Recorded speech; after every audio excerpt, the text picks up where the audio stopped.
मित्रांनो, Bombay high court 2026चा form भरलाय ना, क्लरिकल पोस्ट मिळवायची ना, फॉर्म भरलाय म्हणजे मिळवायचं आहे.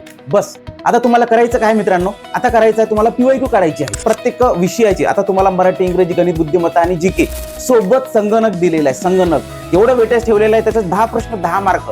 टोटल पेपर आहे 90 गुणांचा. त्या 90 गुणांच्या पेपरमध्ये 10 मार्काला 10 प्रश्नाला आहेत संगणक. जबरदस्त वेटेज आहेत. आता यामध्ये पैकीच्या पैकी तुम्हाला गुण मिळवायचे आहेत आणि मिळतात. त्यामुळे आता त्यासाठी काय करायचं मित्रांनो, PYQ घ्यायचे. 2019, 2023, 2024, 25 चे जेवढे पेपर झाले ते सगळे आपल्या दास ऑफिसरचं ऍप्लिकेशन डाउनलोड करा, तिथे तुम्हाला मिळून जातील. ते सगळे पेपर घ्यायचे, PYQ घ्यायचे, त्यानुसार तुमच्या अभ्यासाची दिशा ठरवायची. आता संगणक एक विषय तुमच्या समोर एक मॉडेल विषय म्हणून ठेवतो. प्रत्येक विषय आपण पुढच्या शॉर्ट मध्ये बघू. तर बघा मित्रांनो, संगणकचे तुम्हाला PYQ घ्यायचे. त्या PYQ मध्ये काय विचारलं, फोकस बघायचं. काय विचारलंय, लॉंग फॉर्म विचारलंय.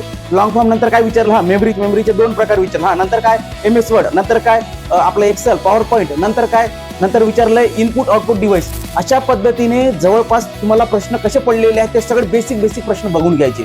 त्या प्रश्नाच्या आजूबाजूचं सगळं करून घ्यायचं. मित्रांनो, तुम्ही एका दिवसामध्ये कम्प्युटरचा विषय सगळा व्यवस्थित करून पैकीच्या पैकी मार्क्स मिळू शकता. मग हा जो विषय हातचा जाऊ द्यायचा नाही. आता हा पेपर तुम्ही तयारी केल्यानंतर करायचं काय, आता तयारी केल्यानंतर तुम्हाला प्रॉपर गायडन्स झालं, प्रॉपर दिशा मिळाली. आता तुम्हाला प्रॅक्टिस करायची आहे. मग प्रॅक्टिससाठी करायचं का, कोणतीही मार्केटमधली कोणतीही चांगली, बरं का, कोणतीही म्हणजे कशी नाही, चांगली दर्जेदार जबरदस्त तज्ञ लोकांकडून क्वेश्चन फ्रेम झालेली अशी टेस्ट सिरीज, कोणती टेस्ट सिरीज लावा. आता तुम्ही दास ऑफिसरची सुद्धा लावू शकता.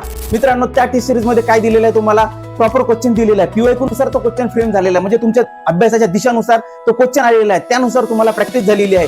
आणि जवळपास 17 टेस्ट आहे मित्रांनो. जवळपास 17 टेस्ट म्हणजे फुल प्रॅक्टिस.